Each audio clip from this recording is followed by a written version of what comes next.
Welcome back to the First and Gold podcast. I am your host, Sam Gold, and today we are predicting Week 16 of the NFL. Only 3 red zones left. Oh, I hate it, man.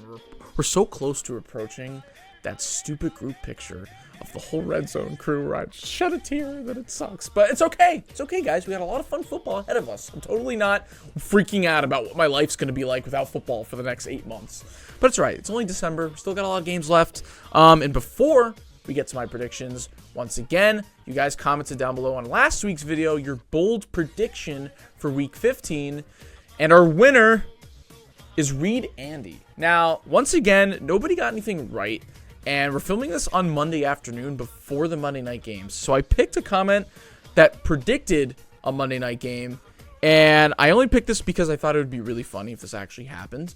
So shout out Reed Andy. He says, bold prediction, Raiders upset the Falcons 17-13. If that happens, the Falcons should never exist as a team again. I'm sorry. Kirk Cousins, you shouldn't step on a football field anymore. Michael Penix, have fun now trying to carry this shit franchise for so long. But yeah, the Raiders without Max Crosby at home in primetime against Kirk Cousins on a Monday night. Who knows what's going to happen? So that's why I picked that one. Shout out Reed Andy. We'll see what happens. And if you guys want to see your comment, don't forget on this video to comment down below your polled prediction for Week 16. And then whoever's got it the closest, we're going to pin it and shout it out on next week. All right, here we go. Let's start with the Thursday night football game. This one's pretty big.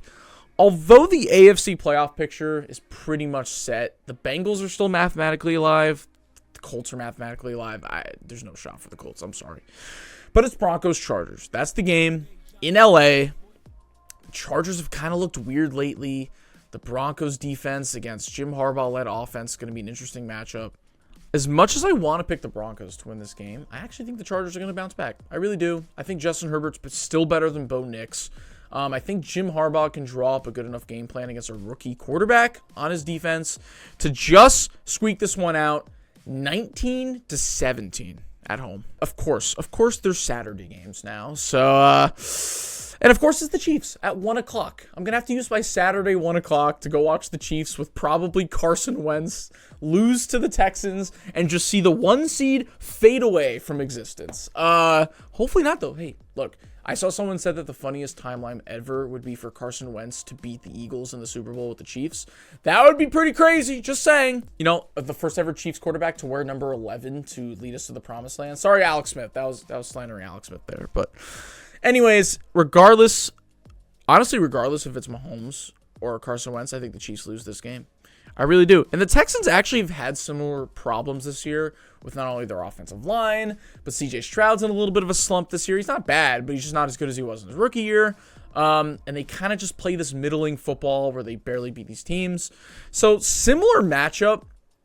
It's just, I don't know. The Chiefs just seem tired. They have 3 games in a 10-day stretch. The Texans do as well. So this could be a total slugfest. And man, I mean, I don't know. I'll pick the Texans to win it 20-17. I just think that these Saturday games are going to be ugly. But the next one, which is Saturday at 4:30, Steelers-Ravens. This one's going to be more interesting because the division is still up for grabs.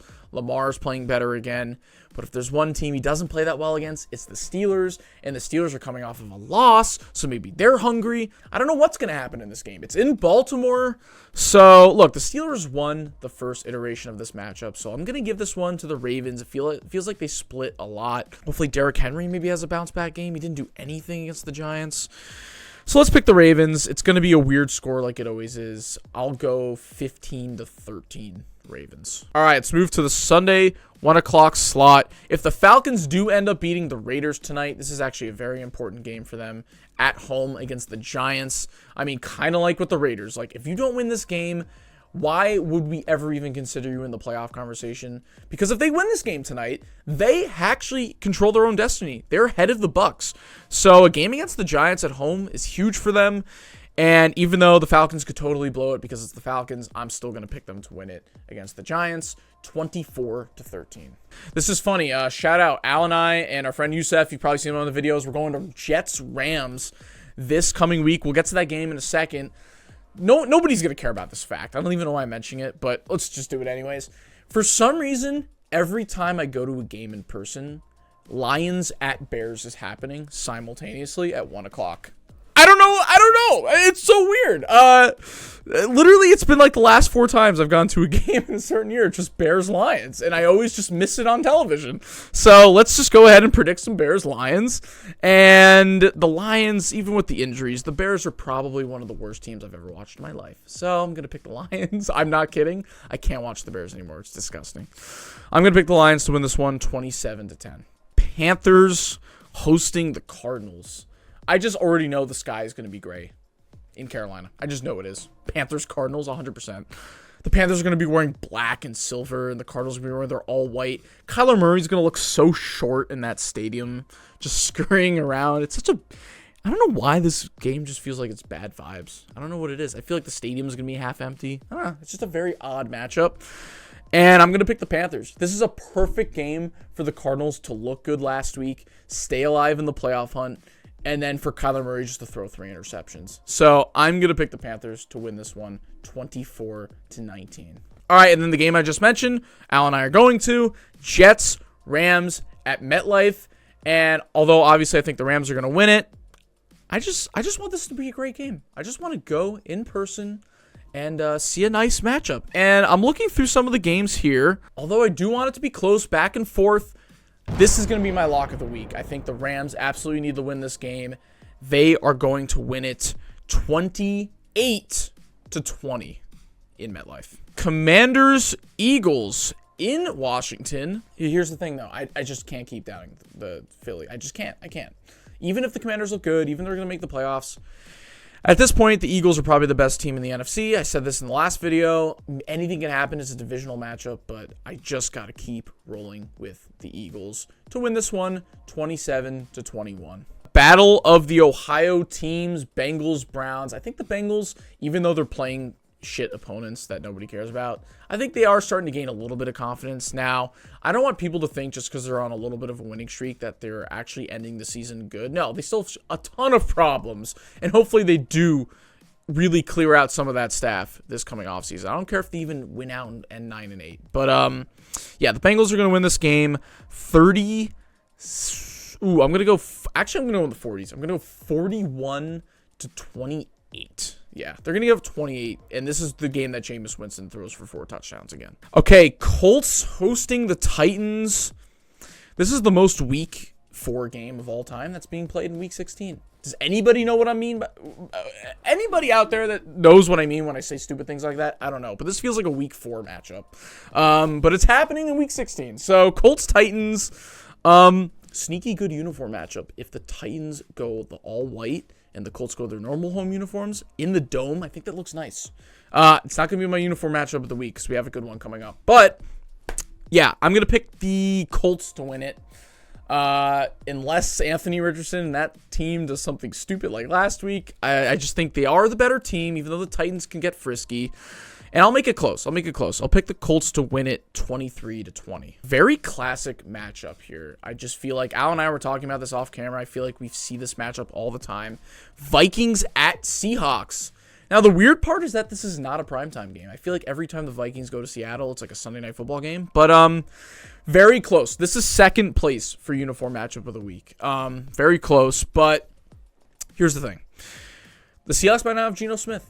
And I think if it's Sam Howell out there against that Vikings defense, even if it's at home, and even though I doubted the Vikings a lot this season, I'm going to stick my flag in the Vikings' confidence sand pit or whatever you stick a flag in, I don't know, and pick the Vikings to win this one. I know, Al, I don't even know what I'm saying anymore, but I'm going to pick the Vikings to win this one 26-19. Weird score. Bills hosting the Patriots at 4 o'clock. Why? I feel like this, in any other Josh Allen season, this could be a trap game, but they're just absolutely rolling right now. And it's funny enough because I actually don't, people are like, oh, they're probably going to put up 50 at the rate they're going against the Patriots. I think they're just going to go up early and then kind of let the steam off and not actually put up that many points. So I'm just going to pick the Patriots or the Bills to win this game at home 28-13. Okay, this is the who cares game of the week. I mean, for people that care about draft implications, this is actually important, but Raiders, Jaguars. If Jaguars win it, 17-10. There you go. Okay, this is the uniform matchup of the week. 49ers Dolphins. And I'm solely picking this, not only because the 49ers have some classic uniforms in general, but finally, the Dolphins are wearing the Aquas. We made it, gentlemen. We made it. And it's not even the throwbacks. It's their modern Aqua uniforms. Maybe once a year, they just randomly decide to wear these. I think they did this against the Cowboys at home late in the season last year. So, Eureka! We've made it. Okay. It's a 4:25 game. Why? Why am I watching Mike McDaniel stay on the sideline like this at 4:25? Why are they making us do this? But I'm going to pick the 49ers to win this game 24-17. Sunday Night Football, I could see why people or the NFL schedule makers thought this would be a good game late in the season, but it's just unfortunately not going to be that good anymore. Cowboys, Bucks. I'm picking the Bucks to win this. I don't care that it's at Dallas. I think this will be pretty smooth sailing. Unless Micah Parsons gets to Baker Mayfield, then maybe we get some fun stuff happening, some interceptions. I don't know, but I'm going to pick the Bucks pretty confidently to win this one, 31-20. And then finally, Saints-Packers, another one of those Monday night games, which I don't even see the reasoning why they put this on primetime. I didn't think this was going to be a good game going into the season. So, Packers at home, they're rolling. The Saints suck. Who are they putting at quarterback? I think this one's pretty obvious. I'm picking the Packers to win it with ease, 27-14. And there you go. That's week 16. The slate isn't as enticing as week 15, but honestly, I feel like everything's been so opposite this year, where every slate that was hyped up just always disappoints. So I feel like we're due for a great witching hour, great games, great storylines. So I'm excited for it. We'll see what happens. Once again, don't forget to comment down below your bold prediction for week 16 and like and subscribe and keep interacting with us and follow us on social media at TikTok and Instagram at First and Gold. I'm Sam Gold. We'll see you guys next week. Goodbye.